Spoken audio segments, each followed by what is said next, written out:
What is going on, everybody? Welcome to the Biz Dad podcast. Today, I have a good friend of mine. We spent a solid week together doing some fun Tony Robbins event and having a great time. But he is another amazing dad to chat with, fantastic business owner. I look forward to him kind of sharing his knowledge. We shared a lot of stuff back and forth in that full week we spent together. But I look forward to everybody listening, learning a lot from Mr. Antony Graf jumping on the podcast. So, Anthony, I'm going to turn it over to you. Kind of give us an introduction, who you are, your family, kind of your business, and let's roll from there.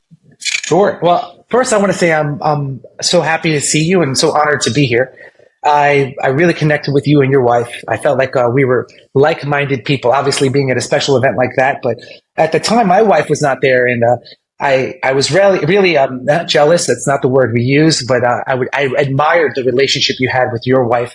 And I think we connected because obviously my passion is children and your passion is your family, obviously. And that's the foundation of everything that you do. So we talked for hours on end and just went off on tangents in different directions. And it made me feel very connected to you and your wife. So I can't wait to see you guys again in person. But this will have to do for now.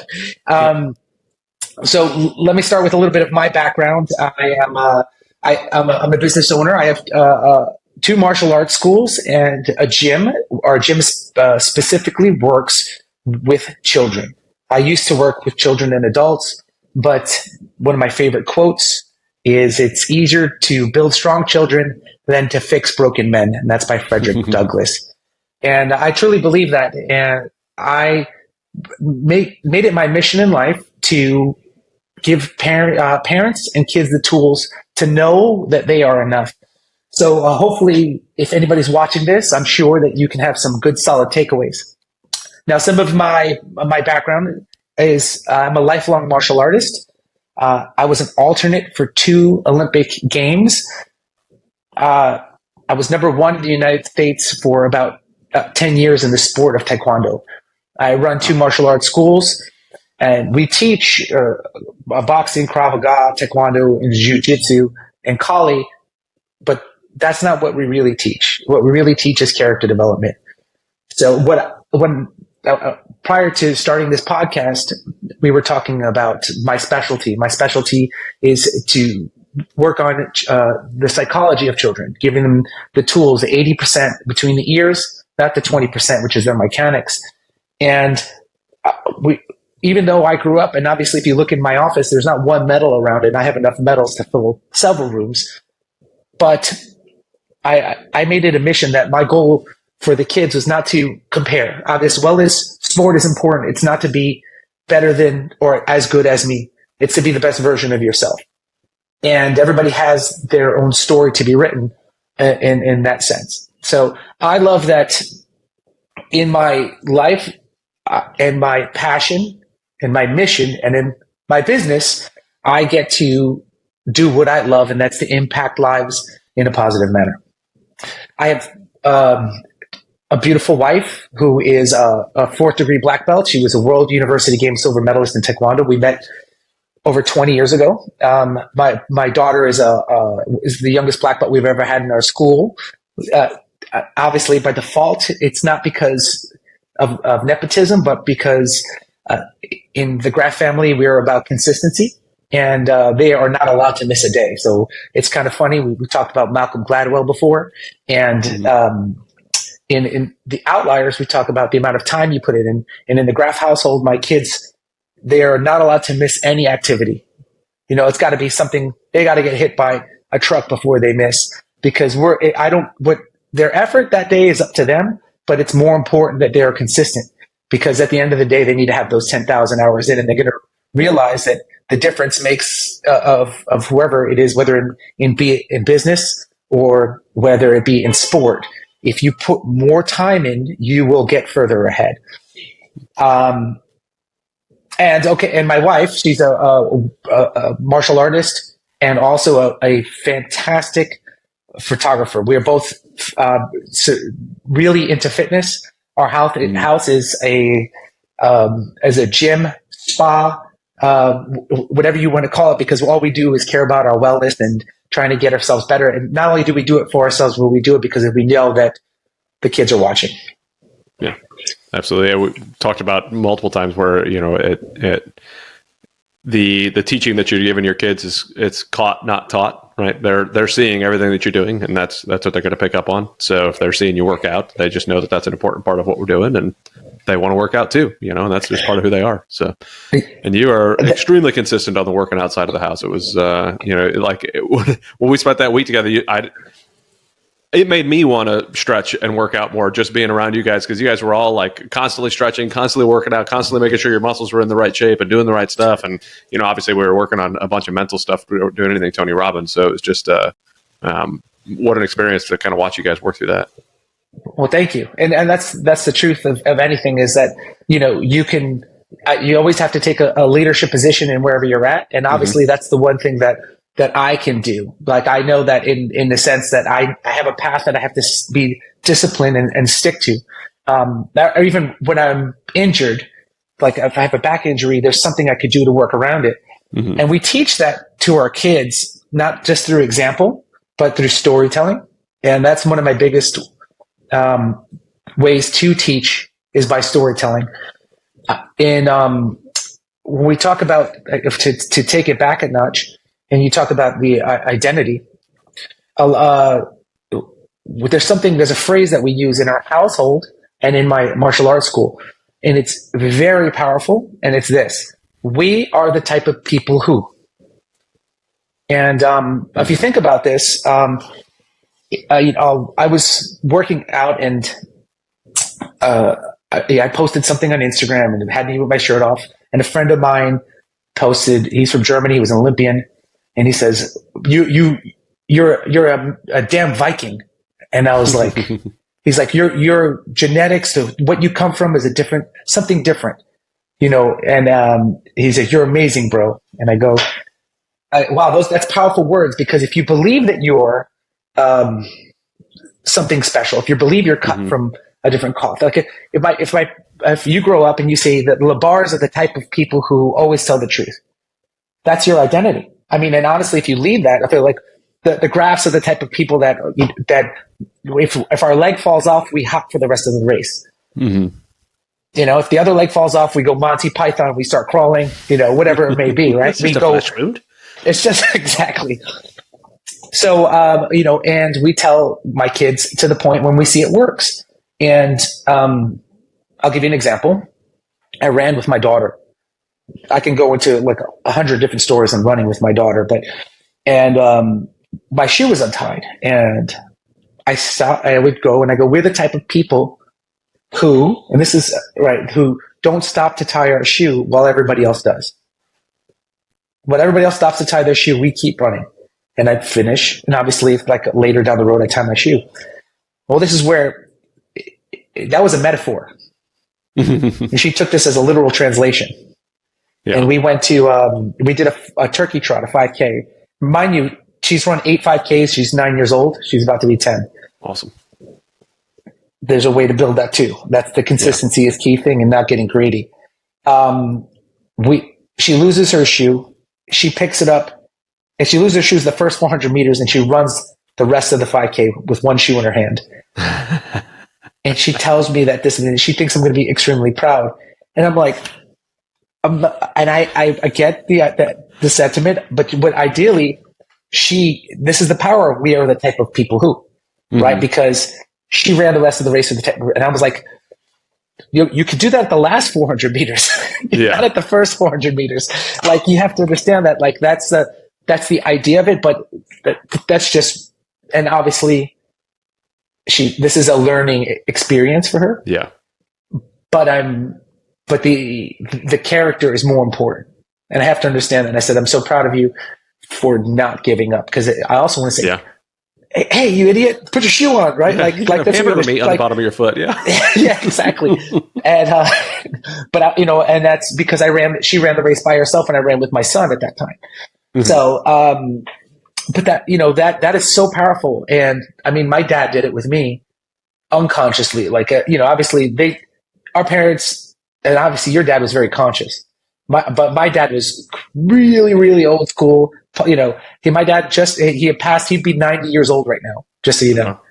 So he grew up post-war in Germany, or during the war in Germany, and like just really old school. But one powerful thing that he said to me over and over again, he goes, "You're a Graf, you're strong," and that really formed my identity, right? And I didn't force me to be a martyr. It forced me to understand, almost to the point where I became a fighter, because I believed that was so tough, right? That was just such a, and words are powerful in the coaching aspect, right? Like they not only that, he led by example. I would see him get bit by a dog and grab the dog and rip him by his nose and grab him by his snout, and I'd be like, "This is the toughest man I've ever seen in my life," you know. So yeah, but that's I think that getting those moments, like there's always something from our past, from our dads, from our moms, that we kind of grab a hold of, and that clearly was one that you grabbed a hold of on that, and literally in the case of the dog for your dad. But you know, it's like I love hearing those types of stories, and the fact that it has such an impact on you, because I think that we can impact our kids in more ways than we ever think imaginable. And if we actually sit down and realize what our parents did to impact us, it's huge. It could be good, it could be bad, it could be neutral, but there's still an impact there. I would say, well, I say it could be neutral, and then as I say it, I doubt that there is such thing as a neutral impact, right? It's either going to be good or bad. There's going to be something to take from it. Because it could be a terrible thing that you turn into good. It could be a good thing that you turn to terrible, right? But so let's actually go back to that and talk about your dad a little bit, your upbringing. Let me it sounds amazing that I would love to hear a little bit about his past, his background, understanding like growing up in Germany during the war, and then you know, how, you know, you being raised by him, kind of what did you see out of that? I know I learned an incredible amount once I learned a little bit more about the background of my dad and the things that he experienced, the abuse that he suffered, and various different things. So now it made a new light for me on how I looked at my dad, and I'd love to just kind of break that down with you and kind of let's hear a little bit about your upbringing there. Can I ask you a question? When did you finally get to learn that about your dad? I was an adult. I was definitely older before I learned any of it, right? So, and that's when I really started to click in my brain, like, wow, I didn't realize, you know, growing up, it was one of those, oh, my dad just doesn't understand this, or he just doesn't care about that, and blah, blah, blah. And then you realize later on, like, he was doing the absolute best he possibly could with what he was given. He had no good framework to be a good dad. So, you know, he provided for us, and he, you know, he worked, and that was what he knew to do. Like he never beat us. He never hit us. He gave, you know, he provided a roof over our head. That was a success in his brain, you know? And it's so that's funny never what he that. saw. So, and it's so challenging when, you know, when a father passes too soon and somebody's not able to get that moment with, and I see that moment with my father, because my father had like this you know, pain toward his dad. You know, obviously his dad was like, I'm talking pre-World War II, like born in the 1900s. I mean, like he carried a knife with him. My dad never opened up about this stuff, but my aunt told me that, you know, one day he came home and he cut my father, you know, with a knife, because they carried knives back then. I don't know if you ever watched World War II stuff, and like everybody carried a knife like that. Like that was a part of the culture, and he cut my father. You know, but my father is like, now empathy. He was probably a jerk teen, right? Coming at, you know, trying to whatever it may be, and probably be put in his place. But he died in my dad's arms, his father, when he was 22. Wow. And I just think about, like, geez, 22 prior, you're still an adolescent, and you don't have this ability to forgive or understand. I can only imagine if he needed another 20 years. Like my father's perspective may have shifted, right? He could have had these conversations like I did this with him. But, you know, when I had these conversations with my dad for the first time, it was when we drove to Colorado and I went out to the Olympic Training Center, and I was 19 years old. And that's when like things shifted with me in my life, because I was able to actually listen to my dad's side. And I can only empathize because he never was able to get that experience with his father. Does that make sense? Like, I can only imagine that the you know, the machismo, I'm using a Spanish word, right? Of a man who was born in the 1800s, you know, trying to open up to his son. That's not happening, right? until you become a broken man and you're close to death. And then you can get kind of like start to do that. But that's the challenging part, right? But oh yeah, that's a lot. But eventually, I totally get that because as we're older men, and I asked you because I have a very similar story, and I figured by the time we start understanding it, we are, the adolescent brain develops to the age of 24. Mm-hmm. So when we start to hear the story, we're closer to either men or we're closer to men, and we understand the perils of men and the idea of being a provider and, understanding that this is in my nature to be here for somebody else. And sometimes we have this hindsight and we don't think about feelings. Yeah. Yeah. For sure. Yeah. And we don't want to talk about it at that point either, right? Because we've got so much testosterone flowing through our body. It's like, I'm talking about my feelings, you out of your mind, And then, of course, that testosterone leads to the more disdain for what's going on. And it just, what a mess, It's if we can break the cycle early and have that conversation early, that's all the better, right? But, man. I can tell you what really changed things for me was my mentors. Mm-hmm. So I had my what we call him Solomon, and my instructor and his family. So one time when I was 17 years old, I came home from a competition, and we used to travel everywhere in a car. And I used to be in the back of an Impala, like laying down, like just, squeezing in. And my instructor and his father would take me, and their relationship was beautiful. Like they would kiss each other. They were Greek, they would always, the father was always there. They were always communicating. And one day I came home, and my dad wasn't a big drinker. He drank, but he wasn't he drank occasionally. And I came home, and it was the same night as this big German party called a Baumball, right? So he does German dancing. He comes home, and he's smashed, right? And I'm 17, and as I'm laughing, I'm trying to help him come the stairs, and gets me in a headlock. And this is my father goes, "How come you don't kiss me goodnight anymore?" He's holding me like this. And I'm like, oh, I thought he wanted me to be a man. So I'd be I would just say, "Good night, Dad." And I'd go upstairs, all through my teenage years. And I was 17, and that clicked for me. And I go, oh. And then from that moment on, it changed my whole life with my dad. Every time anybody's ever seen me with my dad, I had my arm around him. I was kissing him. I was holding him. I gave my dad a different level of affection. At 17, I switched from that thing. It broke my heart. Yeah. It broke my heart to say that you're not being a good son, right? And I'm and that's not who I wanted to be. I was being who I thought he needed me to be. Yeah. And it took some truth serum for him to kind of say, "Hey, I need you to be like this." Yeah. And every time anybody ever saw me with my father, I was kissing him, hugging him, had my arm around him. It was I would hold his hand, in a market. You know what I mean? And not ashamed at all. And to the day that he died, and then I can only imagine if that moment never happened in my life, what would our relationship been like? But I was lucky because I did have, mentors and role models who give me an example of oh, it's okay to hug and kiss your father, right? Coming from a Greek culture. They were, instead of just a straight up handshake, I got to turn down, muscle and pull you in. And I'm this close to giving you an elbow, right? Right. Yeah. So, yeah. And I was very, very blessed to have several mentors and coaches to give me such tremendous advice and life, that I take that responsibility right now. And I know that how powerful that can be, especially in my teenage years, because in teenage years, I heard you and your father talk about the proximity. Mm-hmm. Right. He says the groups you're in, they said, the 5 what's people the word around most. Yeah. Five people you hang around most. Right. And I was very blessed to be around these amazing people. Yeah. But in your teenage years, you don't have as much control of that stuff.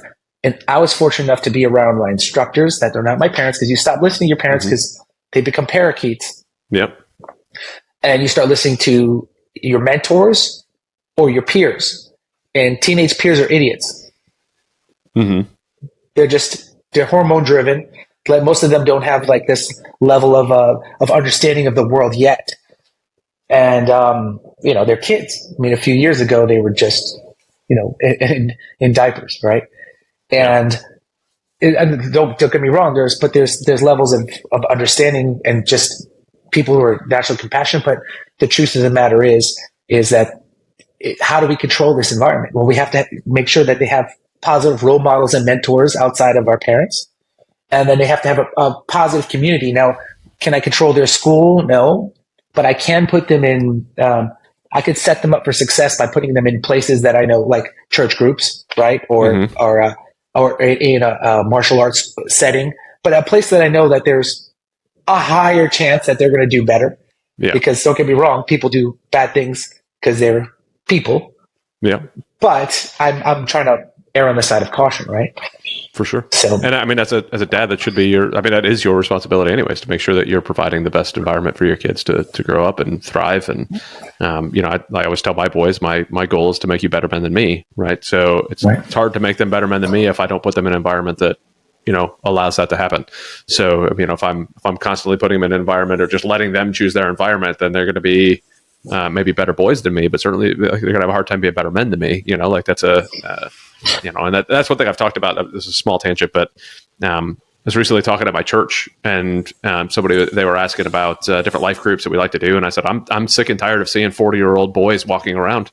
Like, what happened to 40-year-old men? Why don't we have 40-year-old men? Like, we have all these boys who are just addicted to their phones and addicted to the same childish things, and not like raising their kids in a proper manner and not doing all that. Like, we need to, as business owners and entrepreneurs, oftentimes we have our own coaches. We have our own stuff where we're putting our helping feed our brain and all this stuff. But are we taking the same intent with our kids and making sure that they have the right mentors, the right coaches around them?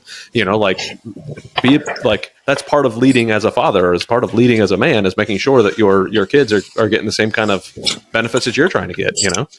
Can I tell you something beautiful about you, if you don't mind? If I could blow some smoke real quick. And I'm going to show you a picture right there. Can I show you a picture? I have this in one of my parenting clinics. I don't know if you can see it. Can you see it? Yes. Right? So It's this is a father and a son, right? Now, I think that what the challenge in this picture is, there's a father and he's giving a piece of himself to his son. Yeah. But what's missing is something that you have, is that you have, if he continues to do that, he has nothing left to give, unless he grows himself. And you have a beautiful skill, and it's a honed skill. I don't know how much of it is nature, but I know it's nurture, is your ability to communicate and lead. And I think as a parent, remember this: you cannot make people do anything. I can't make you buy a car. The only thing I can do is I can inspire you and influence you. Yeah. So as a parent, and now, how good are you at that? Because I talk to parents regularly that don't have the skill of communication, that they're not speaking their language, right? If you're the 5 love languages, like I might be cleaning the house for my wife, right? And she does not receive love that way. But if I tell her she's beautiful, she'd melt, because I'm not speaking to her. And as a parent, you have to be able to, or just as a leader in general, but as a parent, you have to be able to communicate, because you have different children and they're going to speak differently. You have a kid that is going to be emotional, and you're going to have a kid that's completely logical. So if you have a kid that's emotional and you want to say the same thing that your father said, he said, show me your 5 friends, right? Yeah. Show me your 5 friends and I'm your, you said that as well.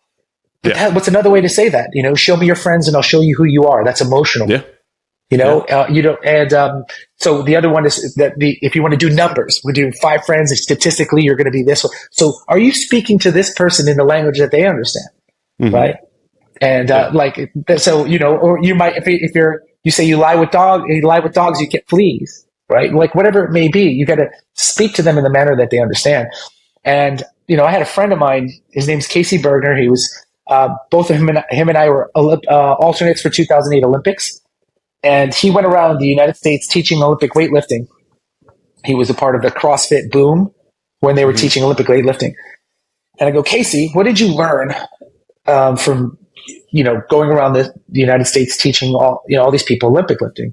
He said, I learned 1,000 ways to say the same thing. Yeah. And that's what coaching is. Like, can I pivot? If you're not listening, am I absorbing this? Can I teach it in a different manner? Yeah. For sure. And you obviously coach a lot of different kids, and you're going through a lot of different, there's got to be a lot of trial and error and how to figure out have you found easier ways or harder ways to kind of like to say, hey, how do I know how to speak to this child? Do you have like specific things in your brain where you go, okay, well, there's basically these 6 types of kids that I end up coaching, and if I'm talking to one of these types, then I talk this way. If I'm talking to one of these types, I like. Do you have any tips, tricks, thoughts on like with the experience you have there? I have a lot. So let me start with number one, which is ironically enough, and you pointed this out before we started this. Yeah. So there's 2 wolves on here. A friend of mine, this is his martial arts school. It's called True Martial Arts, and he put 2 wolves on it because it was based on the story I taught at a certification that I was giving, and it's an old Navajo story, and it goes like this. There was a young Native American boy, and he's sitting around the campfire with his grandfather, and he says, "Grandfather, why are some people so good and some people so bad?" And the grandfather says, "My grandson, inside of every person there are 2 wolves. There's a good wolf and a bad wolf. The good wolf lives in peace and harmony, only takes what it needs from the land, and it thrives off of the growth and enjoyment of other people. It's a peaceful wolf. The bad wolf kills for sport. It thrives off of pain, anguish. It wants to see people hurt and pain around it." And the young Native American boy sits for a second and says, "Well, grandfather, I understand that there's 2 wolves inside of me, a good wolf and a bad wolf, and 2 wolves inside of you. But which wolf is stronger?" And the grandfather says, "Whichever you feed." The one you feed the most. Yeah, it makes sense. And so I always say that, look, people make mistakes, whatever it may be. You have an 8-year-old boy, he will lie. But if you continue to lie, you're a liar. Yes. Yeah. So which wolf are you feeding? Right. And ideally you're this is the process. Now we have a saying in my coaching staff, the behaviors you praise are the child you raise. Mm-hmm. So let's say your kid smacks your other kid and you giggle. What did you just do?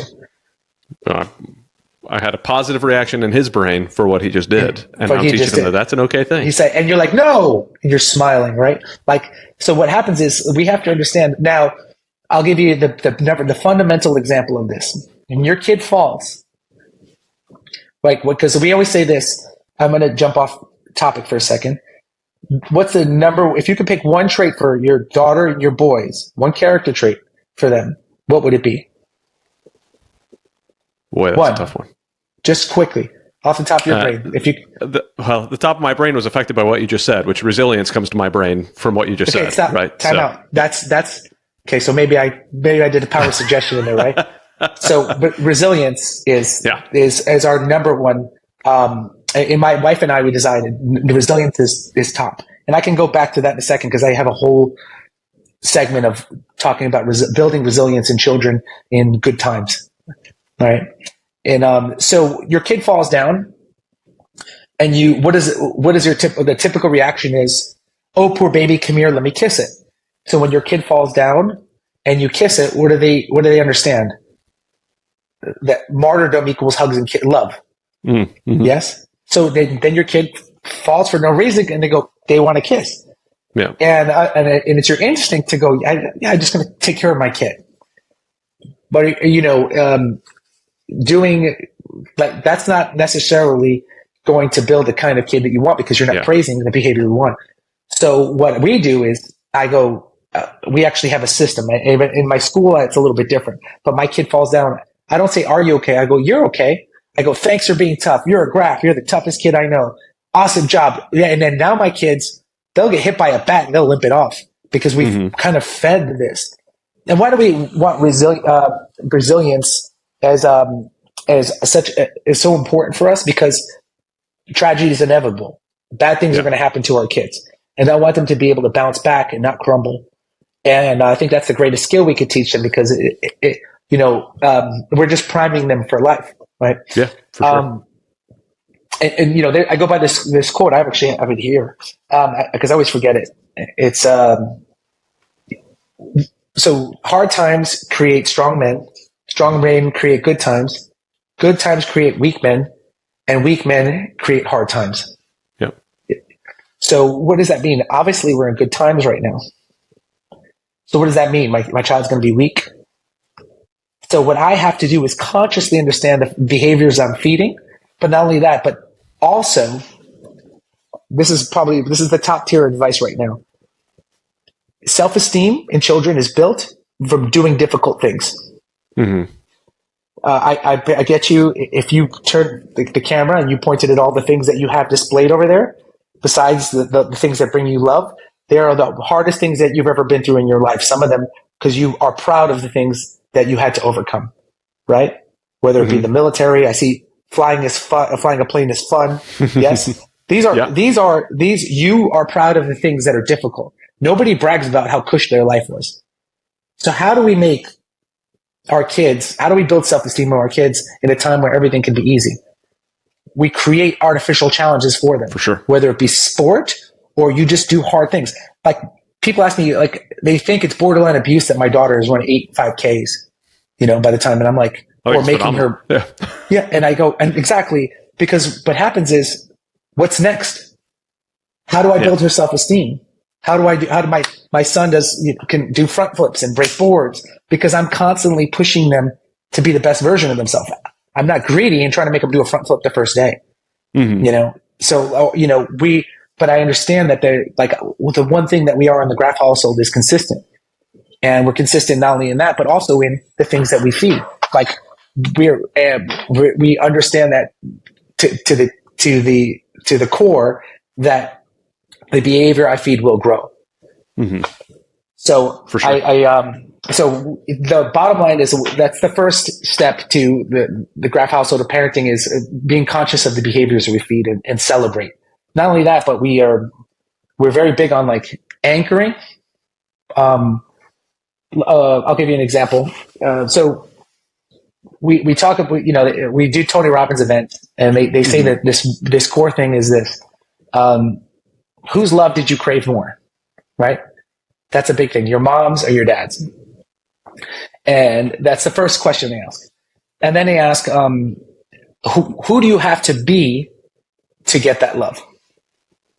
So, and I love that because it's like so simple in the understanding of our psychology, because I understood how much it affected me, because when I first heard that, it reminded me of, I bought my house. I have a big house. It's a 5-bedroom, 5-bath, like 2-story. And I realized it was kind of, it had like a lot of similar traits to the house I grew up in. And my father comes in as, there was the lot because it was a new construction. And he walks in the house next door. He walked into mine because it was the thing. And he saw mine and he goes, "Why so big?" And it broke my heart, because then I realized, oh, I bought this house for him. Yeah. I bought this house for him. I thought this house is who I needed. And then at that moment, I realized, I was like, okay, I love my house, but I did it for my dad. Yeah. And then you start to realize that. So understanding that, I was like, how powerful that is. I consciously anchor things into my children, like who they need to be to receive my love. So I'll give you an example. Every time I run with my daughter, I don't make it a painful experience.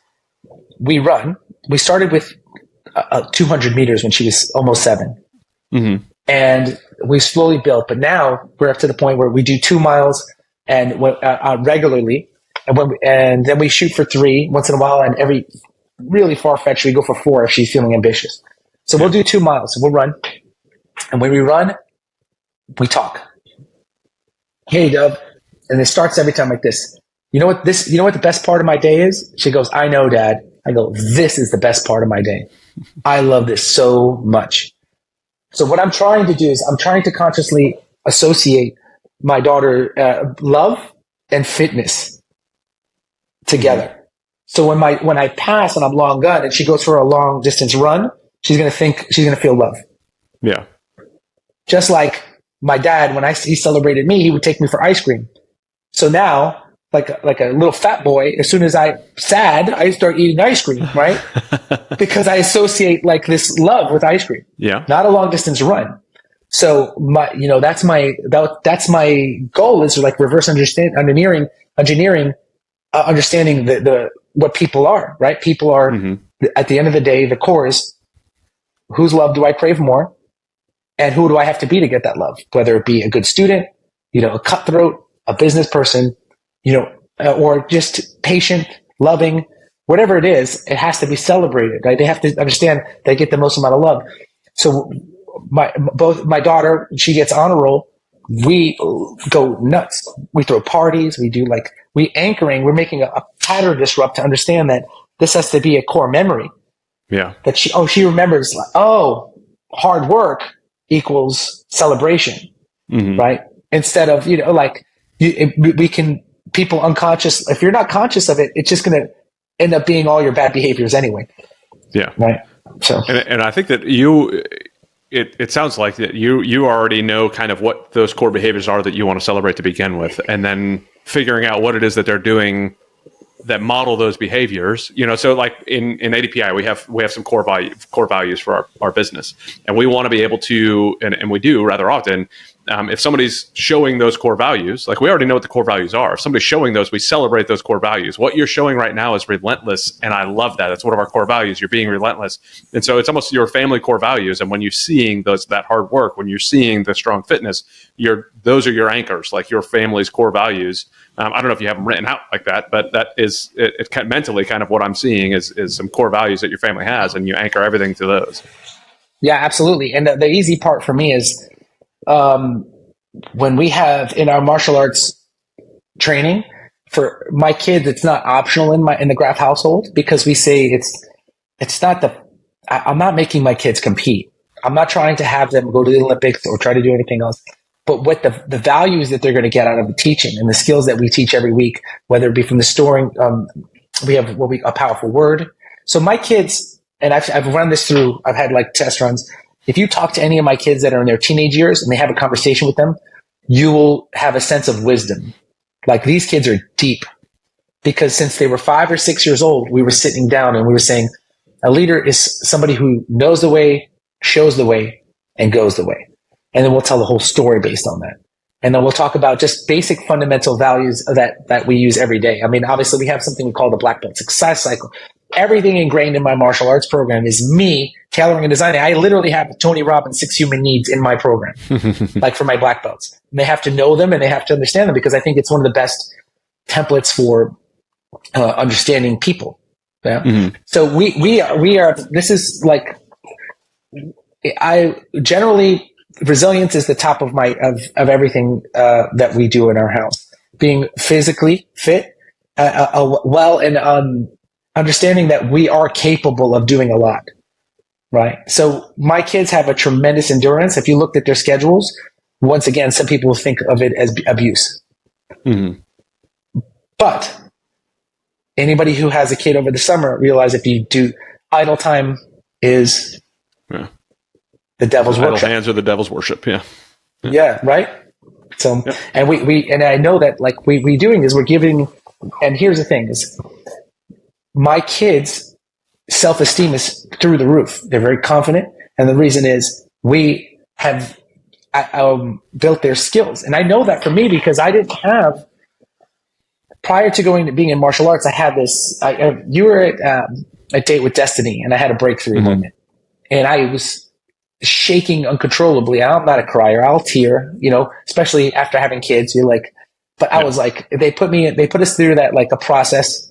And it was, I wouldn't say it was for me, it was very deep. So I was able to kind of step into my body as a child, and I felt so much pain. I felt so much pain as a 5-year-old. And then I stepped into my body as a 9-year-old. I felt even more pain, and I was shaking and crying.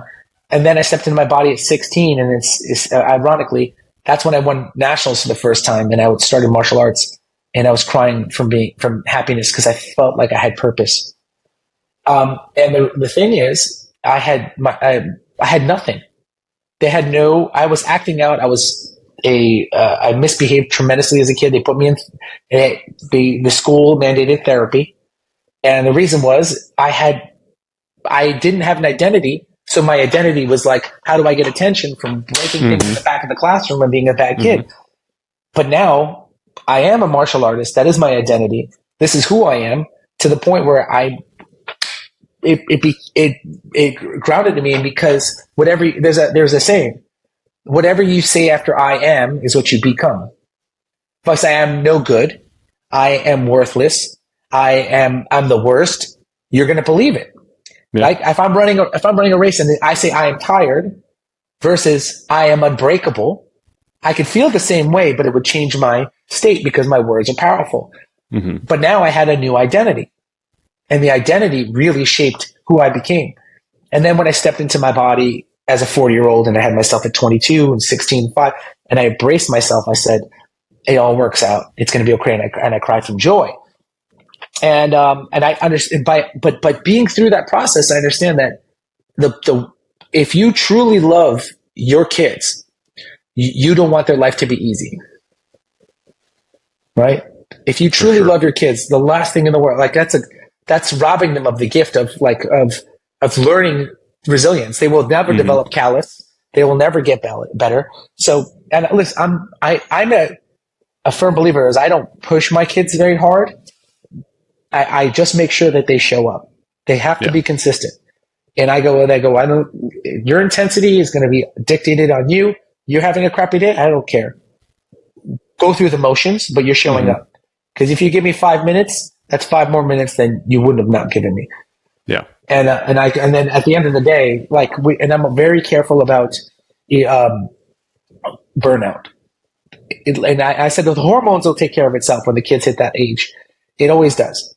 And then so if you try to push too soon, you really want to, what you're trying to plan for is, but we have there's different stages of parenting. 0 through 5 is what we call the discipline years.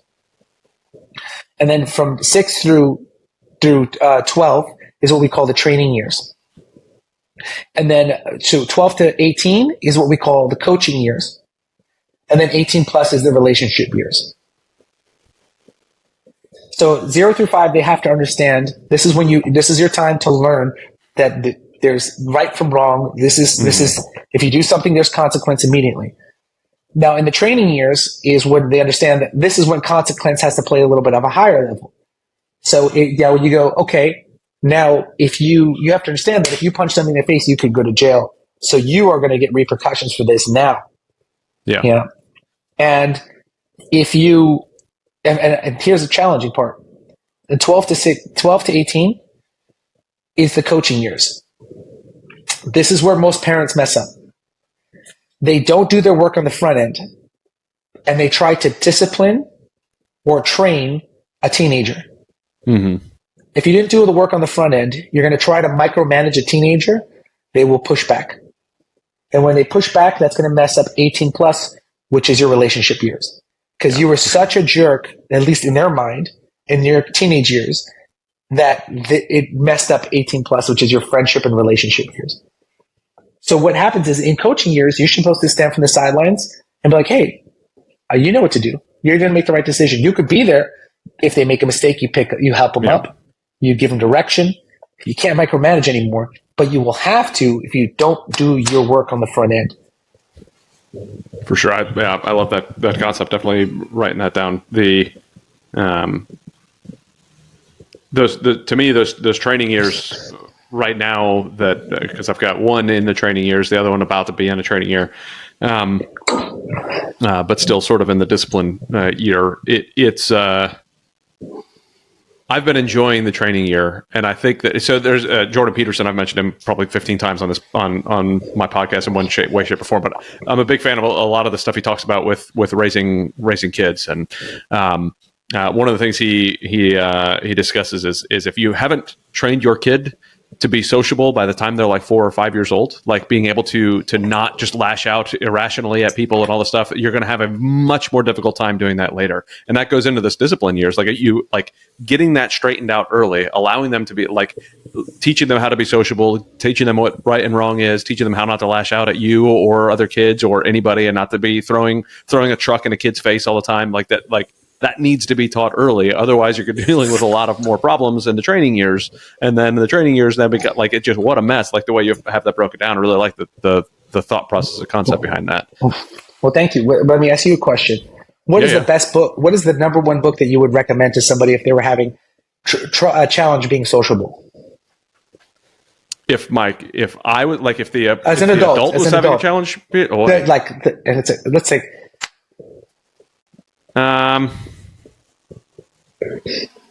I have no idea.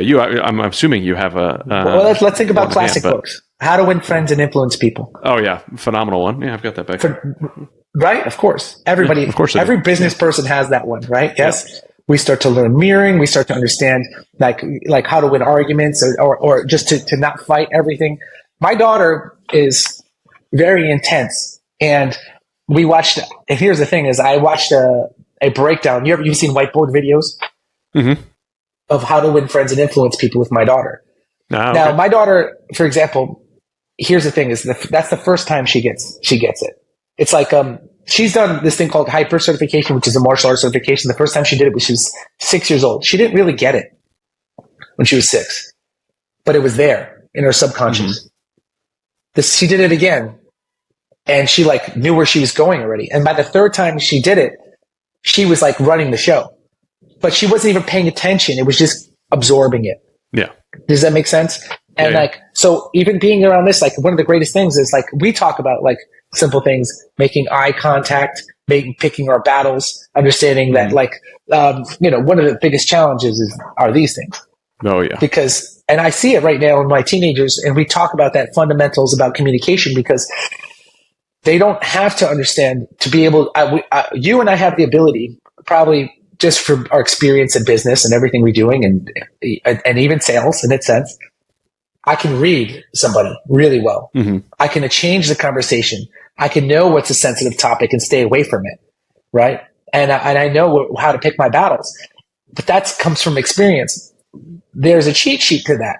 The cheat sheet was every book we read, every mentor we had, every seminar we went to. So when we're able to like take those little things, and every time I go, whether it be to a Tony Robbins event, at church, whatever it may be, I'm writing things down. But everything that, if it makes sense to me, I go, how do I explain this to a 5-year-old? How do I explain? And I did this with 5 love languages. How do I explain? Because we had 1 month was friendship. We talked about how to make friends.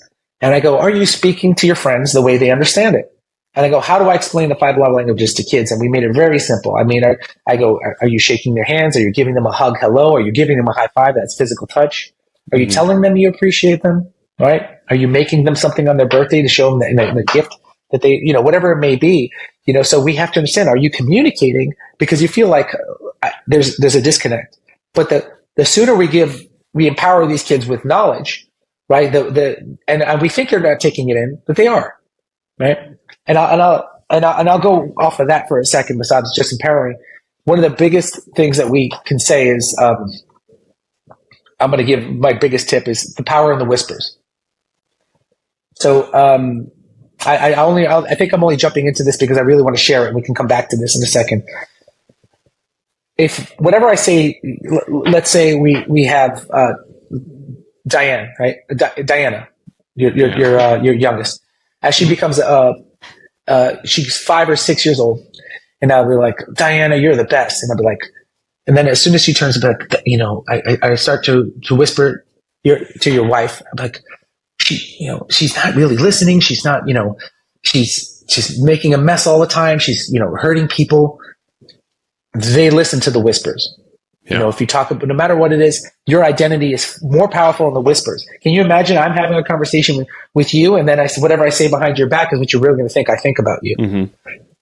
Yeah, actually, I have that written down because you mentioned something about that when we were at the Tony Robbins event about how you make sure that you're complimenting the things that you want your kids to know in quietly somewhere else to somebody else, to whisper to somebody else. But that they hear it, that they're understanding it. But like the amount that sinks in much more than sitting down talking to them and telling them how much you love them and telling them how much you think that they're like, boy, they're even telling Uncle Susan or Uncle Bob about that, or like whatever. Like that's a powerful anchor for a kid. My dad really thinks that about me, and he's even bragging to somebody else about it. And you'll see it in the negative aspects. I remember I do with so many kids. For sure. When the kids are like, "Well, I am a bad kid," and I go, "Oh, he believes he is the bad kid." Why? Because everybody and their mother is making too big of a deal out of something he did, right, at this one time, and now it's anchored as his personality. He thinks that's his identity. And now he just lives there, right? And I have it all the time. I have kids that are misbehaving, and I'm like, what happened? Like, what are we saying? What are we reinforcing? I mean, some parents will be just completely emotional and not knowing that, be like, why are you being such a bad kid?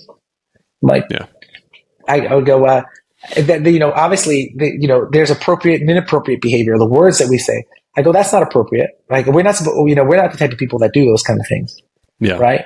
And that's the way, instead of saying, stop being a bad kid, and obviously now you don't understand when I say bad kid, they just think that's who I am. Yeah. So that becomes their identity instead of something else. For sure. But yeah, I'm glad you took that away, because that's probably one of I did not want to get off this podcast without mentioning, the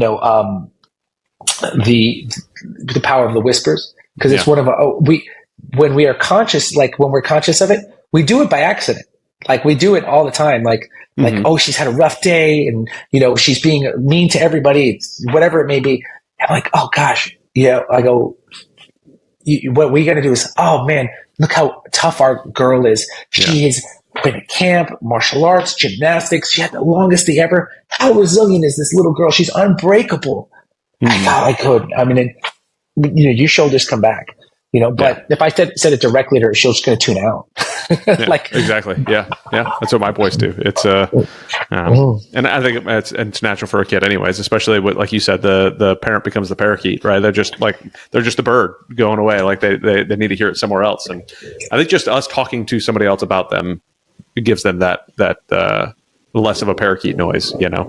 It's the resilience. Go ahead. I hear it from all the time from the parents. It's like, your wife's Cuban, right? Yeah. So the grandparents always like, see, I told you, right? Like, you hear that all the time. And like, that's just like a repetitive Cuban thing, which is not, I don't encourage it, like, see, I told you is not a point, but it's just because they'll say it. But guess what? Like, I'll give you an example. I had this kid. Okay. So he was, his name, I'll use his name because he's older now and the parents are very aware. His name was Evan. And Evan was about 5 or 6 years old. And my class would get loud and Evan would just kind of go like tune out and just like this. And I was like, what's going on here? Well, this kid's not paying attention. He's ADD or ADHD. There's got to be something there. The parents don't know it yet. Is he on the spectrum? We don't know. And then I met his mom, and the kid was putting shoes on. She goes, Evan! And the kid just shuts out. And I'm like, oh, that's his defense mechanism. Yeah. So then I started going like this, Evan. Hey, Evan, today I want you to put your hands like this. And he's like, good, I want you to go like this. And he was like, as soon as I talked to him in a slow, quiet pace, he absorbed everything. Because he went to safe space. Yeah. He learned that pain comes from listening to mom scream. So he had to, like, we had to just, I go, oh, you're doing is you've actually done more harm than good. And your kid does not have a disability. He's just going to his safe space. Yeah. He's just being reactive. He's just putting his hands up. Right. So what we had to do is I had to get him, like, it's like, even when I talk to my wife, if I want to tell her, she needs to work on her cooking, I'm not going to say this sucks, she'll never cook for me again, right? I'm going to go, oh, babe, I love that. This is so great. I love chicken. Chicken's my favorite. Had a little bit more salt, it'd be great. But man, those peas are unbelievable. That's called PCP, right? We learned that, praise, correct, praise, a compliment sandwich. We learned that how to communicate because we're high-level communicators. Most people don't even know that. Yeah. So we have to understand, how do I get this one kid to get his hands to drop? How am I communicating to him? Right. So, obviously, all these things are these things that I can experience through the years and kind of learn my kids. Now I can apply it to my own children. Right. And then also say, hey, listen, I can do more harm than good. There's got to be a different way to communicate it to people. For me, I react really well when people are explosive and intense. Yeah. Like if you're talking like this, I fall asleep. If you're like, let's go, I'm like, I'm with you. Right. But yeah. I'm different, right? So yeah, I struggled a lot when I was back when I was an enlisted guy. I had a large inability to communicate. I thought I was communicating, but I had zero ability. I had one tone, and that was screaming. Like, and like, what a and it was enforced by my leadership. Like, they would send me out to go fix the problem children, right? Like, hey, this person's screwing this up, go fix it. So I was the guy who they always send to fix. So it was like, all right, that's what I'm going to do. I'm going to go fix it. And rah! I would just start screaming at people, you know? I was the NCO that Adam, go take care of it. Go take care of the problem. Go take care of the problem. Go fix it. Go fix it. Go fix it. So it was just bred in me to do this stuff. And then, like, now looking at it as a dad, I'm thinking to myself, what am I breeding into my kids? What am I telling my kids about to do? And same thing, like at work, with business stuff. What am I like? Our team members. What am I saying around my team members? How am I saying things around my team members that is enforcing them in a behavior one way, shape, or form? Like I was just pigeonholed into one position in that job, and like I felt like an idiot afterwards, being able to look back at it going, boy, what inept. But of course I was 25, 27 years old. Like I did the same damn thing. So like the truth of the matter is, like, you're a man now with experience. Like, the man you were at 24 is not the man you're at 34 or 44.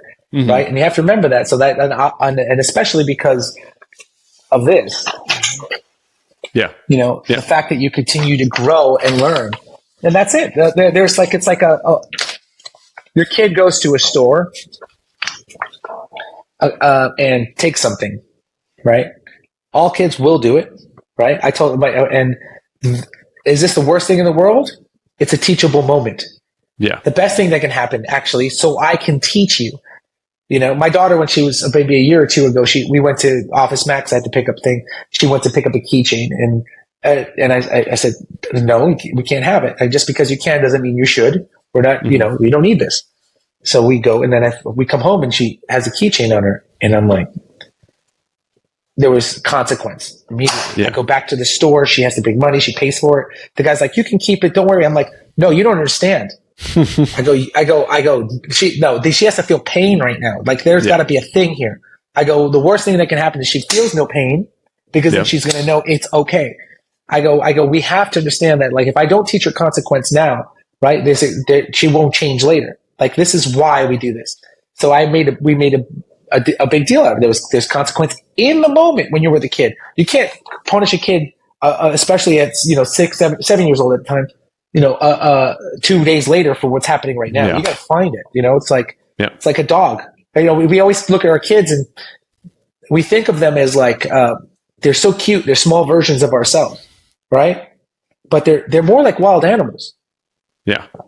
Right. And it's the truth, right? Because what we have is, they think they're so cute. He says something like us, but they need to understand that they have to be trained, right? And they have to. There's got to be reward and consequence, and it's very simple.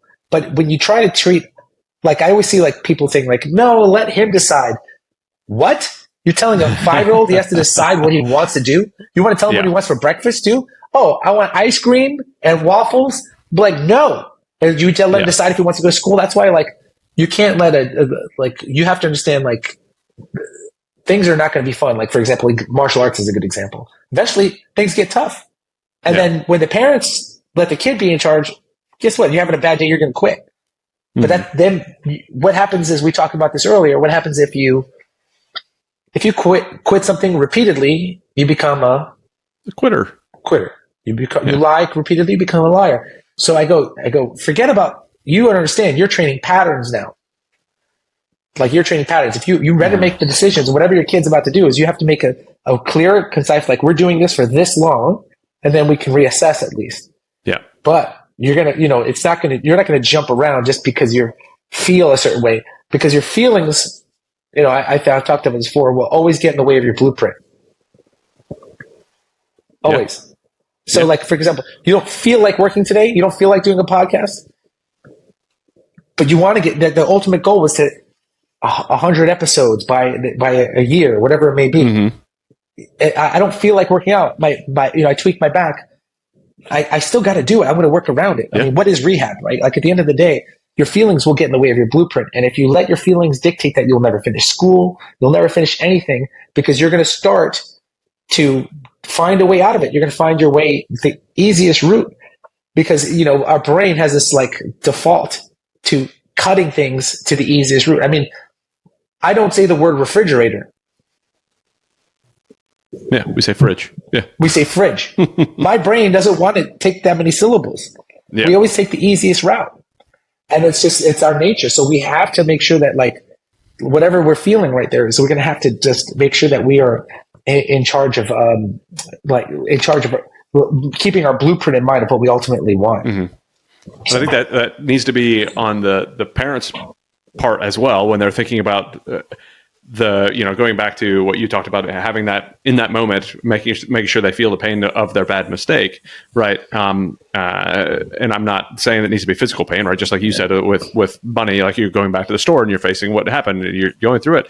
But as a parent, you also have to be cautious, and it sounds like you're well on that way. So, or you're already doing this. Is you are not making that decision with emotion either, right? You're not letting your kids' emotions run them, but don't let your emotions run you, because now if I'm creating that discipline with emotion involved, well, buddy, I'm only doing this because this is something we have to go through this. If I'm going, you're an absolute, I can't believe you're doing this stuff, and now I'm acting out of anger, well, now I'm teaching a completely different lesson than what my intended lesson was, we need to control our emotions just as much as we want them to control their emotions. And I think as parents, at least I've seen it a lot, is that it doesn't always happen. Like we see a lot of emotional parents. Can I give you an example? Oh, please.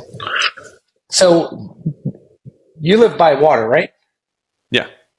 So your kids pick up rocks and throw them in the water? Yeah. They could do that all day, right? Yeah. Fun. You know why? Because the water makes a splash. Mm-hmm.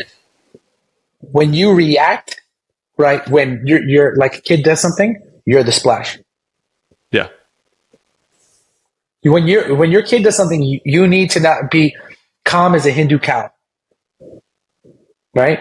Just I say because they're sacred in India, right? Yep. Yeah, yep. Just so you understood, just to make sure. So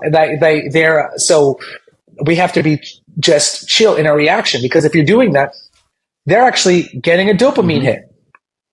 Like we understand that, and all of that. But to go back to where you are, and my belief on the strap is the same. I'm sure with you as yours right now, just from hearing what you say. If I hit my kid to discipline them, and I've seen this happen over and over again, because I've been teaching for 30 years, that kids that are violent are usually disciplined by violence. Because let's say I hit my daughter because she's not listening, right? When she has a boyfriend and her boyfriend doesn't listen to her, how do we solve problems? Gotta hit him. Gotta hit him. Right? Yeah, and violence is coming. And we've all know girls like that, right? We all know guys like that. We all know people that we have been like, and the reason is it's a learned behavior. So, and we have, like, when they try to use it, we say, hey, that's not how we do things. We obviously you have two boys in the house, so they're going to go rock 'em, sock 'em. It's inevitable. Once the hormones kick in, forget about it. Right. Yeah. But that's a part of the process, but we have to understand, like, hey, this is not our go-to. This is not where we're going to, obviously that was an emotional position you were in right now, but that's not how we handle things. And they have to learn that. Like that comes through the processes of, like, how am I dealing with this? Am I freaking out? Now, as a parent, does that mean I can't show my teeth? No, because my kids need to know that they need to respect that, and they need to know that this dog bites. Does that mean? But we have a thing in my house. They go, hey, like, Bill, like, I need to stop the behavior right now. It's a snap and what that's called is if anybody knows, like, NLP. Did you ever do any NLP or anything? No, it's called a pattern. It's called a pattern disrupt. Yeah. You do it. You did it to your wife. You did it with making her laugh. Right? She was in a pattern of being upset over her liquid gold, and you made her laugh, and that changed the pattern. Right? So for my kids, will be in a pattern of whining, and like this, will be a snap because it'll shock them, and we'll use humor. We'll change a state. But what you're doing is you're doing pattern disrupt, because they were in this pattern of whatever it may be, whining, martyrdom, fighting, and we need to do something to switch. And we can use humor. Like my kids, any fart joke will work, right? Like your kid will be crying. I swear to God, I could do this to my son will be crying over no reason. I'll just walk in there and I'll just look at him like this. and he'll just start laughing. Like, and I don't have to do anything. I just kind with my voice. Yeah. And it's just like he'll be like and crying at the same time. And just because he's at meltdown at bedtime, and I have empathy as a parent, I understand. But so you said two things I want to make a comment on. One, the liquid gold thing was actually before we started recording, so it's a funny story that. The pattern disruptor. Yeah. So when our first kid was born, my wife had pumped milk and it spilled. And I said, well, it's better to have pumped and lost than never to have pumped at all. And she was already crying, right? And it broke it. Like you said, it was a good pattern disruptor. But for those who were not around before the recording, so it was that's just us. Besides God, But there was one other thing you said, that the reaction, the water splashing is a reaction, right? So one thing that I've been trying to really teach Adam, he's 8, but this is, I think, to your point, the training periods, right, where I'm trying to teach him the difference between reacting to something and responding to something, right? Responding is a little bit more active thinking about what you're doing, as opposed to reaction is just the first thing that comes to your head. You're using your feelings when you're reacting, as opposed to responding. You're using a little bit more logic. And yes, you still have the feelings there, but you're able to control those feelings and work through the problem. Because that's been one of the statements that we've said. If you ask my kids right now, what's our motto, they're going to say, stay calm and work through the problem. Because I don't care what the problem is, you need to stay calm, work through the problem. Like where you're out swimming, and my 4-year-old, right? He got to a point where you could see that he was a little overwhelmed. He was literally in over his head.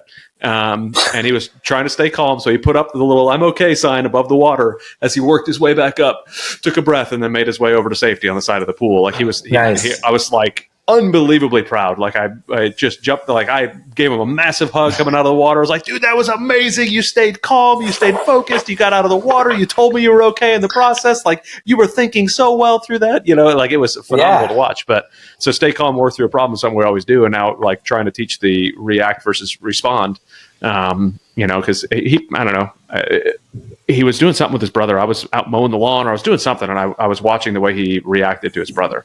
And I come over here, and all he wanted to do was tell me what his brother was doing, why he was doing what he was doing. I said, I don't care at all what your brother was doing. I care how you reacted to it. I'll address stuff with your brother. I care how you reacted to it. Like you need to respond and realize, okay, this is why he's doing what he's doing. This is why I'm doing what I'm doing. This is not how I'm supposed to respond. You reacted with emotion and anger instead of responding with love and respect for your brother. And I know they're going to punch each other. I know they're going to get in fights, but if I can use those moments that I see to try to ingrain the behavior that we're looking for, then hopefully I'm doing the right thing. We'll see. Yeah. It's in adult terms, your feelings are valid, but do they serve you? Yeah, right. Exactly. So are they serving? Like, does this feeling serve me? And if not, then get rid of it. Because it's the whole thing is who's in control of my thoughts, my actions, and my feelings. I am, right. And how quickly I could change it, in a snap, right. Mm-hmm. I want to give you one really powerful tool to take away. Is what's called an amygdala shutdown. Are you familiar with this or no? I'm not. I will. Okay, so now you have a 4-year-old, and then you have a newborn, and we have what's called the fight or flight response kicking in. And this is when you go and your 4-year-old, you take him to Target, and he doesn't get the cart that he wants. He doesn't get the race car cart, and he melts down.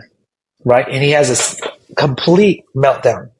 Now, what happens is their fight or flight response had kicked in, and statistically, right, they get a surge of adrenaline, and it takes 20 to 22 minutes for it to subside. So this happens in your house. Number one, you can wait, but understand that what happens in this time matters. So in this time when a kid melts down. If you are in Target and you're like, I'll buy you this candy if you, if you just stop crying. Now, who's training who? Yeah, your kid is training you. That meltdowns equal lollipops, right? And this happens like we have it in my martial arts school all the time because kids will have meltdowns on a regular basis because I specialize in 3.5, 4, 5-year-olds, and they'll come in and have this meltdown. And I say, parents, drop them off and get out. If it takes 20 minutes for it to subside, I'm dealing with it, right? And what happens is, in this moment, we have a process that we go through. There's a few things that we can do. The number one thing is, they're in so you can wait 20 to 22 minutes. And sometimes you just have to do that, like in your own house. The other thing is you could do a state change. And one of the things is getting them to shift from emotional thinking to their logical side of their brain. So what I'll do is often is I'll get them to like name colors, right? Or do a simple, I'll do this. So we have stripes on our belts, the kids. And I'll go, wait a minute. Let me see your belt. I go, what color is this? And they'll go green. And I go, well, wait. So you have 1, 2, and this color is black? Okay, black. Now how many stripes? There's 3 stripes. How many stripes left? They're like 2. 2 stripes? Could you get 2 stripes? Yes. And sometimes getting them to just start doing colors and math and numbers can shift them from their emotional side to the logical side of their brain. So this is a way to, they also call it the emotional hijacking or amygdala shutdown. So this is a good way to get them out. The other thing is to share the load. So let's say you get a kid, like there's a study that people who, let's say you'll do an incline, you climb a hill, and they'll rate it on a scale of 1 to 10 how hard it was. People will say 8. If I do it with you, on average, people were saying it was a 4. Mm-hmm. Nothing changed about the hill. It's just that I had somebody to share the load. Yeah. It's kind of like you're painting a room by yourself, hell on earth. Somebody just there makes all the difference, right? Mm-hmm. So like sharing the load. So you get down and, this is a big one too. Parents don't do this often. Can you imagine that I talk to a kid and I go, and this is me, and I'm going like that? You always have to get to them eye level. I'll use physical touch and I'll get close to them and I'll make eye contact. I'll touch them on their head and I'll console them. I'm like, hey, eyes up, it's okay. Like whatever it may be. I was like, I get it too. And I'll empathize. I get so mad sometimes when that happens too, right? But it's this, I feel mad. I am not mad, right? Like it's a feeling, right? The feeling is what is the feeling we're feeling right now? It's feeling like frustrated, angry, scared, whatever it may be. So that feeling, but the truth of the matter is, I also know that you are extremely tough and brave, right? And I start to share the load with them. And I'm here with you. And then we do all these processes. We make a connection. We shift the state by doing colors and numbers. And then worst case scenario, none of that worked. You wait 22 minutes. Yeah. and the truth of the matter is, you're really good at state change. You can make a kid laugh. You can make your wife laugh. You understand your own children. But the biggest challenge and the big problem that people do is, like, for example, if like a parent comes and the kid has a meltdown, and then they go home and they sit in front of the TV and they watch Paw Patrol and they eat cookies. They understand that meltdown equals Paw Patrol and cookies. Yeah. I go, you really have to be understanding is that which wolf are you feeding? And who's training who at the end of the day? It always is that. And I have to remind myself who's training who, even with my own kids. Because it's like simple questions you can have to ask yourself in the process. Is like, is he conditioning me to do what he wants? Like the same thing is like, when my son falls down, he gets more praise for being tough than he does.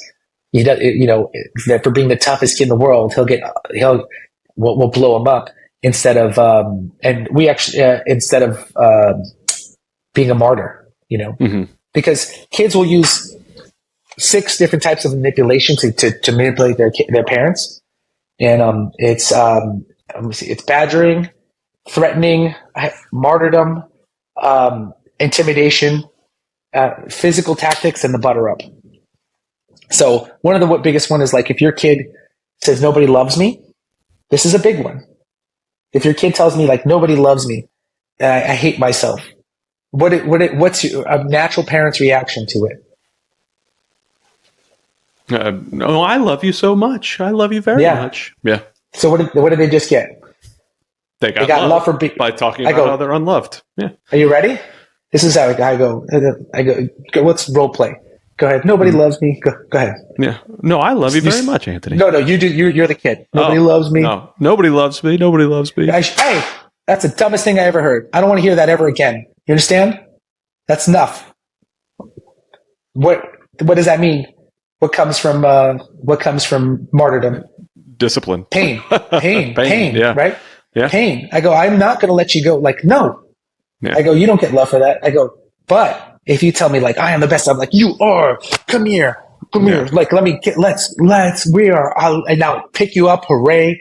Like whatever it is, if it feeds confidence, But people don't realize they do it because sometimes it just fits their needs for being needed. Yeah. Yeah. And I go, but that's not part of the blueprint. That doesn't build resilience. That doesn't build that confidence. That doesn't build the ideal person that I would want to be, right? Because we'll see patterns of people are literally sick that aren't sick because they get more attention for being sick than they do for Munchausen syndrome. Yeah. Munchausen. And in the case with your kids, Munchausen's by proxy. Like if I can, if you're not raising your kids for you, you're raising your kids for them, right? So, you want them to be self-sufficient individuals that you're not needed. Say that anymore. again. That was beautiful. Say that again. Oh boy! Good luck on me repeating it. You're You're not raising your kids for you. You're raising it for them. You're raising them for them, right? That's beautiful. And something you said to remind. I've got up here on my board. It says the three monsters. It says resistance, distraction, and victimhood. And I put don't feed the monsters. Right. So victimhood is one of those that we see everywhere we go nowadays, and people want to feed that all the time. And that's in that scenario what you were just talking about. Nobody loves me. You're a victim. You're a victim. No, don't feed that nonsense. Right. Resistance to doing hard things, resistance to work. Like, no, like don't feed that. No, that's one of the monsters that's going to prevent you from being successful. And same thing with distraction. So distraction. That's easy. I don't like. Yeah, obviously that I love that. I'll give you one of the biggest one that comes into disguise. And then my son is a butter up. So the butter up and to kids getting what they want, because this one is weird. This is the trickiest one. The butter up will go, oh, Dad, I love you so much, and then my wife falls for this because she's words of affirmation. And she's like, can I get one of these? And she'll be like, yes, sweetheart, whatever it may be. But here's the thing is that one's tricky because it's like, that works in life too. Like you can actually, he's going to go far if he knows how to use it. But at the same rate, I have to understand for me, it doesn't work for me because I'm like, I know what you're doing. I go, no, absolutely not. You are not getting Pokemon, whatever. Like done. Like you have to earn it. I go, and I like my son said he wanted a bass guitar, right? And I go, sure. You have to run 10 miles to get a bass guitar. I go, because guess what? If I give you that, you're not going to, who cares? You're not going to appreciate that bass guitar. It doesn't mean anything. You didn't earn it. Yeah. Yeah. So I don't give it. I make a conscious effort not to give. Look, do I want my kid to play bass guitar? Yes. But I made the mistake before in the past of just like buying my daughter a drum kit because I want, and then like now it has dust. Yeah. Like you didn't earn it, right? So. Yeah. And I have a question for you. Did you buy that drum kit because, and it almost sounded like you did this, that's why I'm asking, but did you buy that drum kit because you wanted to have a drum kit, or did you buy the drum kit because she actually wanted a drum kit? She was in School of Rock, and she was like, you have to pick the different whatchamacallit, and she liked drums the best. And I was like, let's get the drum kit, and then but she was also at that point where she doesn't understand how to put the time in herself and practice by herself. For sure. Like she's not even at that age yet. For me, it took till my hormones kicked in. It didn't happen. Like I didn't know how to like work out. Like I didn't know how to like put in extra time and kick a tree by myself. I would do it. My son cartwheels around the house and picks up nunchucks, but he's not like doing reps. You know what I mean? Like I watched enough karate movies that I try to be every montage that I ever was because I had a muscle. So that's funny. Yeah, with the golf thing, that's where we're at right now with Adam. Like, I wanna see him do reps, but he's not ready to go out there and do reps yet. Like he's angry that other kids are doing better than him. There's a couple kids that are a little bit better than him at golf, and I'm like, well, they're already at the rep stage. You're not, I haven't put it in this language yet, but they're at that rep stage where they're doing it over and over and over and over and over again. So they're strengthening that muscle where, you're not there yet, And here's the big thing. Whenever I say parents in sport, I go, think about the long game. Because honestly, it's about consistency over intensity. Because, too intense and you will burn out, right? Like, and you just have to go like, hey, let's just make sure that you show up because the bottom at the end of the day, and then as long as you understand consistency over intensity, you don't take breaks. You just got to keep going. Yeah. Like, and that's it. We stick to our schedule. And we go and we go, we get good. And Grafs get good just because we do it more than anybody else. My kids, I mean, like, I don't know if you understand like what a pistol is, but both of my kids could do pistols and they could jump rope and do double unders. because I was consistently doing like what we call like progressions of that and jumping rope and doing these things that are I think are fundamental. Like my kids can do pull-ups, they can do single leg squats, they can do double unders, but I didn't go. They weren't just talented. We just started with one jump rope, and I gave them a goal. You have to do 5 jump ropes, and then my daughter had to do 1,000 jump ropes and 3 stops and whatever it may be. And my son can do pistols and pull-ups. And people understand, I just am obsessively consistent. I put it in my schedule and we do it. And I go, hey, that's it. You're going to show up and you're going to do your work. And I go, do you have to do it? Do you have to do it like really intense? I go, I don't care. I go, you just got to do it. And then some days we have horrible days. Like horrible days. I have both of my kids wanted to quit when they were about 5 years old for about 3 months. And they gave me about 5 minutes of class in a 30-minute class. But 5 minutes 3 times a week is 15 minutes a week over a year. I go, that's 15 minutes a week more than you would have not done. I go, you didn't have that option, but like you just showed up. I go, it's not an option. I go, I'm not trying to make sure that it's. We're thinking long game here. I'm not trying to think. I'm not trying to have you become a world champion overnight. Yeah, that's awesome. Yeah, it's I tell Adam, he's the only one in sports right now, but I tell him, I said, I don't, if you end up wanting to switch later, that's great. But for right now, this is the commitment you made. This is what you're doing, right? The season is over here. Like you're going to go to every practice. You're going to show up to every match. You're going to show up to all the stuff. Once it's over, then we could reassess. But like consistency is key if this is what you want to stick with. So. Can I ask you a question? So what he's in he's in golf. Yep. How many times a week? 3 times a week. 3 times a week. Yeah. So this is my advice. So what happens is like obviously if I see this all the time, what other sport could help his golf the best? I actually, because of the mental part of the game, martial arts is actually one of the things I've thought about getting him into because the mental aspect of the confidence and keeping his brain where it needs to be. Well, here's the thing this is why I say my daughter and my son do 3 times a week. They do martial arts. The rest of the week they do gymnastics. Yeah. And I go and like, why also they have the School of Rock and we have like all but my big thing is I want them to have something every day. But I don't want them to be burnt out from martial arts. So I think it's like, let's say I do 6 days a week. By the time your son's 12, he's like, I see this happen. Like my friend Casey Bergner that I mentioned before, he hated like Olympic lifting by the time I was at the Olympic Training Center. He was just muscling through it.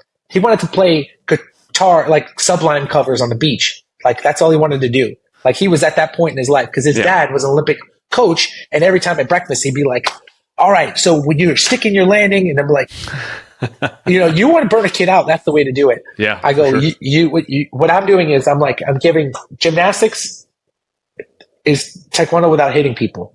Yeah. Yeah. So I go, and it's also fundamental for like conditioning in general. Like if you just want general strength, you will be better and more agile with like gymnastics. And I go, that is a great translation. I go, I'm going, and then we add running myself because that's a different kind of conditioning.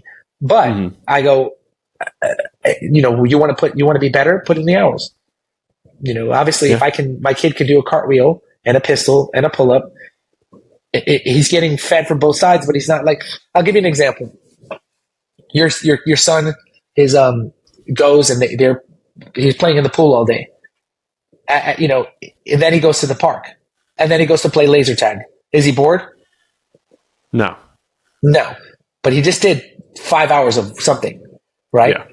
But if your son goes and he does 5 hours of laser tag, it gets old fast. Oh, he's like bored. The whole yeah, exactly, right? So the goal is to be like, how do I? And I know this because as an athlete, I developed my programming around like my weight training and conditioning was based. On my high days and low days was based around me not burning out from training, kicking 8 days a week. Yeah. Like I just had to supplement and I had to do stuff that was sports specific and relative, but it also kept me motivated, right? Like, cause if you're just in the same thing, it becomes Groundhog's Day. It's rough, you know? Yeah. So there for a little while, I felt like that's what was happening.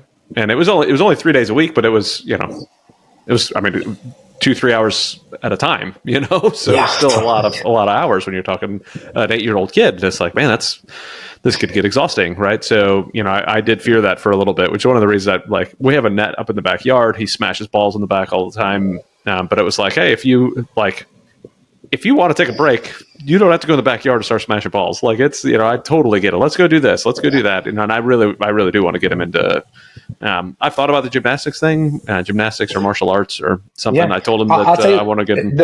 Those are both good, especially strength training and gymnastics, because Yeah. they'll give him balance, because everything he does is going to be right-handed, right? Yeah. So, and that we know that because if every golfer has a horrible back. I mean, look at the GOAT, right? Besides the car accident, he was all messed up anyway, right? Yeah. So like, so we know that what is gymnastics? It's the fundamentals of strength training, because you got to do chin up right, chin up left. Everything's got to be balanced. That's why I have my kids in it. It's an easy transition. And guess what? My kids are going to hormone out anyway, because everybody in my wife's side is like 6+ and they're already on tracking. So 6 foot plus. Yeah. They're tall. Adam already loves doing all the flips and jumps and twists, so it's a no-brainer for him, get him into something like that. I told him that I want to put them in jiu-jitsu. Once I found out that we're having a little girl, I said, I'm going to get you guys into jiu-jitsu, because they put dads in jail, but not big brothers. So it's going to be your job to protect your little sister. So, they've been wanting to do something. So listen, and like I said, just do your homework, and then obviously for me, it's just about diversifying. You're not going to. And it's kind of like Sam, right? Our good friend of ours. He's got co-living and Airbnbs, right? Yep. He's got like recession, no recession. He's kind of like got this balance in life. And he's plus all of his both ends. schools. So plus, yeah, he's deep. So he got but the thing is, he's diversifying. And the same thing with my kids. And I go, here's the thing, your kid playing golf right now, if they have a gymnastics background and and they're doing it like, or martial arts is different, because that's more like, depending on the school, if they have character development is a good mindset to it. That's the one thing challenge with most gymnastics schools is they don't attack that. And that's why it's important that we have both in my house. But if you have let's say you have a gymnastics background and now he wants to wrestle. He's got the strength of any wrestling coach would be like, give me a gymnast. Yeah. Right. Or let's say any other sport, it's transferable, because all it was is they just do strength training. Yeah. And then eventually learn how to do cartwheels and stuff. For sure. Yeah. So. And Adam's all about that. Like he'll show me how many pull-ups he can do, all the time. He's like, yeah, let's see if I can I can do. Like, we're at the golf course and he's doing pull-ups on the golf cart. I was like, dude. So, that's great. That's super cool. He loves it. It's so much fun. You said goal. You said six-pack abs, and you should send a little goal sheet for him too on his pull-ups. Yeah, do that. We have one in my house. We have a PR board. So my kids, every time they hit a personal record, we put it up on the board. Nice. So we had a competition on who can do the most amount of push-ups in 1 minute. Yeah. And he knocked out, I think, 58. I think it was. Oh my gosh! Geez. So, you gotta give him a hard time. I said, buddy, not all of those were all the way up and all the way down, though. So I'm giving you a little bit of leeway here. But yeah, that's awesome. He loves that sort of stuff. I haven't fed that much either. Like, I don't know where he gets it from. I think actually in gym class they were doing some competition, and that was enough to feed him. Like, it was like, oh, right, listen, competition. You have nature. I'm good at this. Yeah. I believe that we're 50% nature and 50% nurture. Yeah. And like there's the people who are just naturally a certain way, and obviously, like, for example, we have kids that are that are a little bit more reserved. We call it acquired confidence. We never use the word shy, because shy is labeling, right? Yep. And shy will become like their identity. So you'll have and then what you got to do is the rest of it, nurture, has got to be like, how do I get them out of this, right? They're going to be their proximity, their atmosphere, their role models. They're going to play the role on who they become. So obviously, like, if he has a nature for it. We say that if you are hard work beats talent when talent doesn't work hard enough, right? Yeah. But if you have a kid who's naturally talented and gifted, and they work hard, they become the Michael Jordans of the world, right? Mm-hmm. Yeah. So I think it was you got somebody. Patrick Bet David's a guy I like to listen to on the entrepreneur side of the house, and he was interviewing who was it? Who's that famous basketball player died in a helicopter crash just recently? Kobe Bryant. Kobe Bryant. So he was interviewing Kobe Bryant, and he said, who would Shaq be if he had your work ethic, right? And Shaq got angry at the question because he had already been interviewed by Patrick Bet David before too. But I was like, dude, like it goes to that thing, right? Like if you can have all the talent in the world, but if your work ethic doesn't keep up with it, you're like, I mean, the work is going to take it. I met Kobe in 2008. I have a picture with him at nice. The Olympics. Yeah. That's awesome. Yeah, but I agree with that. Not to name drop or just got sidetracked or anything, but yes, it makes all the difference. He was an unbelievably hard worker. Like, I was driven by them. Here's the thing: talent is fine, but Malcolm Gladwell talks about they talk about how talent is irrelevant at a certain point. And I'll give you an example. They say that people who've done something for 10,000 hours become masters at it, whether it be, master criminals or, great at martial arts or playing the violin or golf. If you're 7,000 hours, you're good enough to teach. And if you're about 5,000 hours, then you're just good, right? You just got enough. So the truth of the matter is, and they say that your talent after a certain point, it doesn't matter because you will just surpass it. It'll just be like at the point with those many hours. Doesn't matter how talented you were, you're just too far ahead. Like it's I didn't stop to tie my shoe. Yeah. So there's a friend of mine that former special forces guy. He just posted recently, talking about diminishing skills. Right, like he's got a lot of talent and a lot of skills as a former operator doing a lot of shooting, and then he hadn't been shooting in a while. He's in real estate and whatnot now, and he went out and started shooting. He was like, I'm realizing how quickly it's a diminishing skill. You've got to keep putting in the effort. You got to keep putting in those hours. If you don't put in those hours, it's gonna float away. So and skills that's are perishable. And you're talking about a special forces operator, who like this is what he did for a living, was do this type of stuff. So, but it'll disappear on you. So 100% skills are perishable. So but and obviously, look, my big thing is whenever you have a goal with your kids is to be consistent with it, and no matter what you're doing. What my kids have, like we talked about talent. I don't really believe. I mean, there's some talent in them you could have, but my kids, I've just done a lot of work on the front end at an early time. So I'll give you an example. They started running. My daughter is not built for running. She does not. Your son probably can run the way you described his body. He's probably lean. He can do chin-ups. My daughter is built like a brick house. She's built for deadlifting. She's like got my body type, right? Running is but we run because we understand what the benefits of it, because we say engine first, right? When you have a good engine, you have the endurance to be able to do anything. In the military, Navy SEALs, whatever it may be, understand there's a reason that they have that version of that. The reason you have to run so much, because if you have the lung capacity and the endurance, then you can do anything for a long period of time, right? So, but the way I created these habits in my kids is I said, we're running 3 days a week, Tuesday, Thursday, Sunday. I go, how much are we running? And people don't realize that we started with 200 meters until she asked me to run more. I didn't want to make this such a horrible, because what happens is most people, their experience with why do people hate going to the gym? Most of the time, it's a horrible experience they had in the past, whether gym class or they went one day to the gym and they got so sore they never want to go again. Yeah. Right. Or they got hurt or whatever it may be. So the goal is to get them to ask to more, and then celebrate the hell out of it, make a big deal out of it, whatever it may be. And then here's the thing is, she ain't running by herself. Well, I got to put the time in my too. I got to lead from the front. And I wear a Whoop, right? Are you familiar with this? Yep. And my strain is higher than, just from teaching, is higher than most people that work out like 3 times a day. I am so, me personally, I'm so intense that just teaching, like I'm at a 20 like every day. Yeah. And my strain. And that's really high.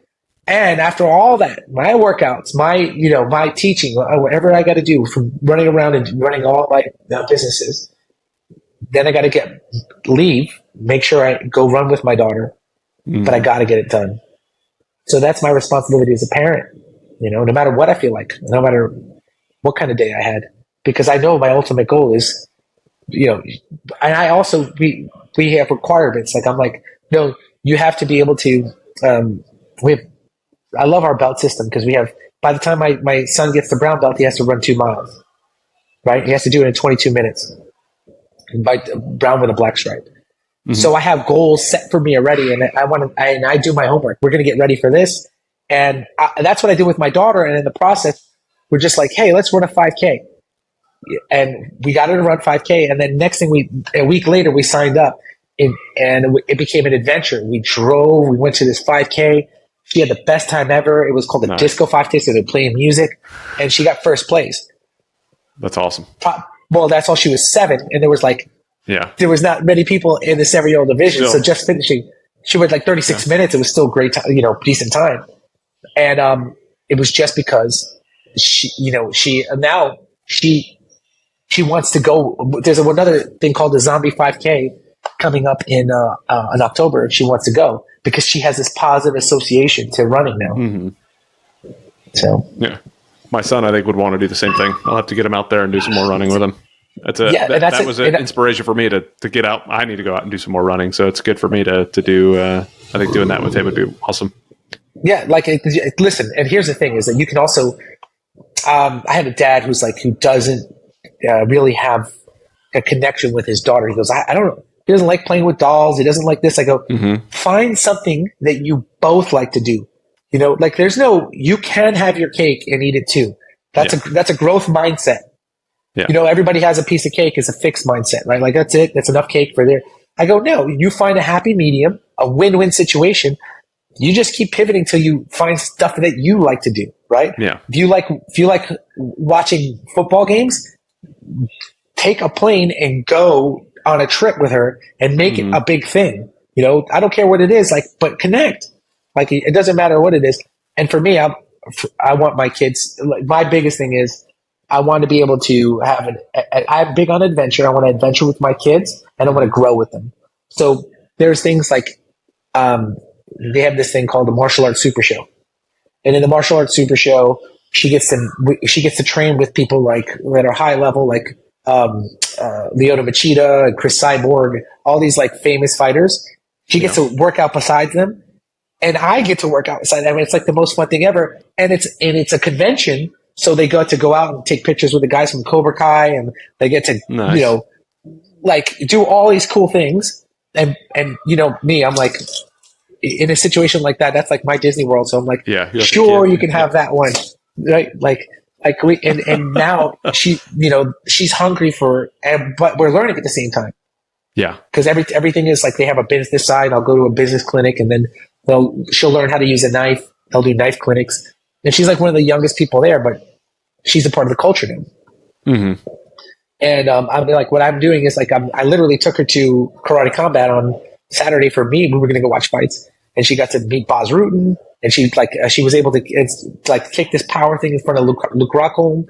I'm mentioning names that if you don't follow martial arts, you have no idea what I'm talking about. But it was super cool for her because she was she gets to be celebrated, right? That's awesome. So. But there's a lot of things we're big on opportunities. Yeah. So, and that's what that's one thing that I think adventures for kids is by far. It's so much better than material things, anyways, right? So take them out on something, celebrate each other, have fun. They don't need another toy. They need more. Yeah. They need more. Time with their parents. They need more of that connection. Whatever it is, what is it? How do kids spell love? TIME, right? So figuring out where it is that you can spend some good quality love time with them, to where you're having a great time and enjoying, and they remember it forever. Those are always the best events for me growing up. Was just wherever we had an adventure. So I want to feed that same thing with my kids. And I'm pretty spontaneous. I'll show you what we did with anchoring. I went on one time. My daughter wanted to go. I'm sorry, we were running. We're preparing. She wasn't feeling it that day, and it was prior to Halloween, and she wasn't having a good. She was like, I'm not feeling. I don't want to run. She was watching TV, I go, we're going running. Come on. I go, we just got to show up. You don't have to run that far. We're just going to run. So that's negotiable for me is the distance.